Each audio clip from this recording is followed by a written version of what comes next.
Hello दोस्तों, मैं Pooja. Welcome back to my channel. कैसे हैं आप सब दोस्तों? आज हम सभी बात करने वाले हैं सीटेट के बारे में। जो भी सीटेट का हमारा एग्ज़ाम हुआ था, चाहे वो पेपर 1 का रहा हो या पेपर 2 का, आप सभी जानते होंगे कि यूट्यूब चैनलों में, न्यूज़ पे क्या सारी बातें चल रही हैं, चीज़ें किस तरीके से बिगड़ी हुई हैं, जिनके बारे में हम सभी जानते हैं। इसीलिए मेरा कोई वीडियो नहीं आया अभी तक इस टॉपिक पे, क्योंकि मेरा माइंड बहुत ही ज़्यादा डिस्टर्ब था। देखिए, पेपर लीक करने वालों ने पेपर लीक किया, लोगों ने फ़ायदा उठाया उस चीज़ का। और चाहे वो आपका सीबीएसई लेवल पे पेपर हो या कोई भी एग्ज़ाम अगर होता है, तो उसमें कोई ना कोई बैरियर्स आ ही जाते हैं। कभी पेपर लीक हो जा रहा है, कहीं किसी वजह से एग्ज़ाम को कैंसिल किया जा रहा है, बहुत सी दिक्कतें आती रहती हैं। अभी हमारा यूपी टेट में पिछला जो एग्ज़ाम हुआ था 2020 या 2021 का जो हमारा एग्ज़ाम हुआ था, उसमें हम लोगों ने क्या किया था, 1 घंटे हुए ही थे हम लोगों को पेपर सॉल्व करते हुए कि जो है एग्ज़ामिनेशन हॉल में ही ये जो है हम लोगों को पता चल गया कि जो है पेपर लीक हो गया है। तो लोगों का क्या मकसद है, लोग इस पे बहुत सी यूट्यूब वीडियोस बना रहे हैं। क्या बहुत से लोगों को अपने व्यूज़ से मतलब है, बहुत से जो टीचर्स हमारे हैं, बहुत ही ऑथेंटिक जो चैनल हैं, वो हमारे लिए आवाज़ उठाने की कोशिश कर रहे हैं। और अगर बात की जाए इस बात पे, अगर टॉपिक पे बात हो रही है कि पेपर को लीक करना है, तो आखिरकार होना क्या चाहिए? तो आइए जानते हैं दोस्तों। चैनल को फिलहाल आप सभी सब्सक्राइब कर सकते हैं अगर आप भी एक सीटेट के स्टूडेंट हो या किसी भी कंपटीशन की तैयारी कर रहे हो आप सभी। तो क्योंकि मेरा मानना ये है, अभी तक मेरा कोई भी वीडियो नहीं आया इस टॉपिक पे, बिकॉज क्या था कि ना ही मुझे व्यूज़ से मतलब है, ना ही मुझे ये मतलब है कि एग्ज़ाम कैंसिल होना चाहिए, नहीं होना चाहिए। जिनका पेपर नहीं अच्छा हुआ वो सोच रहे होंगे कि एग्ज़ाम कैंसिल हो, एग्ज़ाम दोबारा से करा लिया जाए।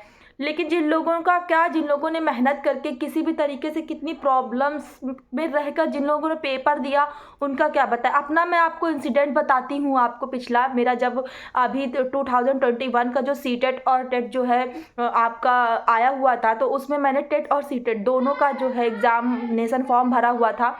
उस समय मेरी वो कंडीशन थी कि मैं आप सभी को क्या बताऊं, मेरी बेटी होने को थी 2 महीने बाद। तो उस सिचुएशन में मैं किस तरीके से एग्ज़ाम देने गई, किस तरीके से मैंने फॉर्म फिलअप किया था, किस तरीके से मैंने उस टाइम पे स्टडी की थी, वो एक माँ ही समझ सकती है, या हमारे जैसे जो भी स्टूडेंट्स होंगे, जो भी हाउसवाइफ होंगी, वो जानती होंगी। उसके बाद जब बीच पे एग्ज़ामिनेशन हॉल में पेपर को क्या कैंसिल कर दिया गया, क्या बीती थी उस समय पे मेरे साथ कि मैं आपको बता नहीं सकी थी। री एग्ज़ाम आपका उसके बाद जनवरी में कंडक्ट कराया गया, जो कि मैं एग्ज़ाम देने नहीं गई। उसके बाद मेरा जो सीटेट का भी अगला एग्ज़ाम था, उस टाइम पे ऑनलाइन एग्ज़ाम हो रहे थे। तो उस समय मैं ऐसी डिप्रेस्ड हुई कि उसके बाद मैं सीटेट का भी एग्ज़ाम देने नहीं गई। लेकिन उससे क्या हुआ, मेरा ही नुकसान हुआ, उससे गवर्नमेंट को क्या हुआ, कोई फ़र्क नहीं पड़ता है। आपका चाहे वो एनसीटी हो, चाहे आपका सीबीएसई हो, मुझे उससे कोई भी मतलब नहीं, कोई भी लेना देना उसको नहीं कि ऐसे स्टूडेंट्स आखिर उनके साथ क्या हो सकता है, उनको कोई उससे परवाह नहीं होती। दोस्तों, हम सभी क्या करते, अगर आज मान लीजिए कि आप सभी सीटेट को लेके जो बातें फैल रही है कि सीटेट का पेपर कैंसिल होना चाहिए, पेपर आपका कैंसिल नहीं होने वाला है। जहाँ तक मुझे मानना है, जो केवीएस का हम लोगों ने एग्ज़ाम दिया, केवीएस पीआरटी का, उसमें कितने बड़े लेवल पे उस पर भी जो है आपका पेपर लीक हुआ था। जब एक वैकेंसी का आपका जो है पेपर लीक हो रहा है, जब आपका भर्ती का पेपर इस तरीके से लीक हो रहा है, उसके बावजूद भी क्या हुआ, बीएड बाहर होने के बाद भी कितनी हाई मेरिट गई है, आप सभी तो जानते ही होंगे। अगर आप सभी ने केवीएस का एग्ज़ाम दिया होगा, या इन फ्यूचर आप दोबारा से केवीएस का है, DSSB का है, या फिर आप जो है कोई भी आप जो है गवर्नमेंट का एग्ज़ाम देने जाते हैं, तो उसके लिए हमको अब बिलीव उठ चुका है किसी भी एग्ज़ामिनेशन से, किसी भी तरीके के कॉम्पिटिटिव एग्ज़ाम से। लेकिन हम सब कर क्या सकते हैं? कब तक आखिर हम इंतज़ार करेंगे? एक तो हमारे यूपी में वैकेंसी नहीं है, और दूसरा इस तरीके का माहौल है। एक स्टूडेंट क्या करे जिसको 4 लोगों के ताने सुनने पड़ते हैं। अच्छी मेरिट लेके आज यहाँ बैठे हुए हैं, आज शर्म से हमारी आंखें क्यों झुकी हुई हैं? मेरा यही कहना है कि पेपर को जो है अगर रद्द किया जाएगा, पेपर दोबारा होगा, क्या गारंटी है कि पेपर उसके बाद भी लीक नहीं होगा? क्या उसके बाद भी स्वच्छता से एग्ज़ाम कराया जाएगा? इसकी क्या गारंटी, हमें कौन गारंटी देगा? या फिर पेपर नहीं जो है कैंसिल हो रहा है आपका, सीटेट कोई भी जवाब नहीं देगा, सीटेट कोई भी रिप्लाई नहीं करने वाला है इस टॉपिक पे। उसके बाद जो हमारा अगला वैकेंसी आएगा, चाहे वो यूपी में आए या कहीं भी आए, या फिर हमारा चाहे वो केवीएस का एग्ज़ाम हो, या फिर आपका जो है टीजीटी पीजीटी, कोई क्या गारंटी है कि उसमें जो है पेपर नहीं बिकते होंगे, उसमें पेपर नहीं लीक होते होंगे।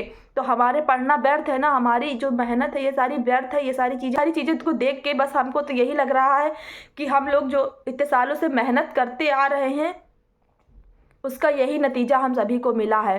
तो बस मेरी आप लोगों से यही गुजारिश है कि कृपया करके हम सभी स्टूडेंट को ही अपने हक के लिए लड़ना होगा। जितना बन पड़ सकता है आप लोग भी करिए, अपनी अपनी आवाज़ उठाइए। दोस्तों प्लीज़ कमेंट करके ज़रूर बताइएगा कि सीटेट आपका एग्ज़ाम कैसा रहा। मुझे अगले दिन ही आप सभी से ये चीज़ें पूछनी थी, लेकिन इतनी बुरी न्यूज़ आई कि जिसके चलते मुझे बिल्कुल भी अच्छा नहीं लगा कि मैं आप सभी से ये क्वेश्चन कर पाऊँ, क्योंकि मैं खुद ही पेपर देख के आई थी। मैं बहुत ही ज़्यादा डिप्रेस थी। मेरा सेकेंड पेपर बहुत ही अच्छा हुआ था, लेकिन इन सभी बातों को चलते हुए कि पेपर लीक होगा क्या होगा, इसकी वजह से जो है सच बता रही हूँ कुछ भी अच्छा नहीं लग रहा है। अगर मान लीजिए कि हमारा मार्क्स आप 90 आ रहा है या 120 प्लस भी आ रहा है, लेकिन कुछ भी हो, जिसने पेपर लीक किया होगा, जिसने पेपर जो है पूरा कॉपी करके किया होगा, तो उसके आगे तो हमारी मेहनत व्यर्थ ही जानी है ना दोस्तों।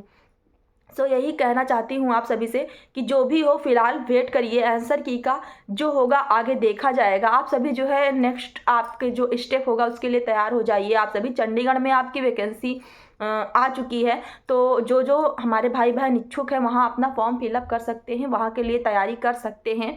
और जैसा भी उसका सिलेबस है आप सभी कमेंट करके करेंगे तो मैं आपको पूरी जो भी मुझे जानकारी है मैं आप सभी के साथ ज़रूर शेयर करूँगी। दोस्तों क्या स्ट्रेटजी बनानी चाहिए तो उसके बारे में भी हम सभी बात करेंगे। तो आप सभी का सीटेट जल्दी से जल्दी क्लियर हो जाए तो आप सभी वहाँ पे एलिजिबल हैं, और जिनका सीटेट प्राइमरी का क्लियर है वो अपना फॉर्म फिलअप कर सकते हैं चंडीगढ़ में। सो दोस्तों यही न्यूज़ आप सभी को देनी थी, और वीडियो अच्छी लगी हो तो लाइक शेयर जरूर करिएगा। मिलते हैं नेक्स्ट वीडियो में, तब तक के लिए बाय बाय दोस्तों।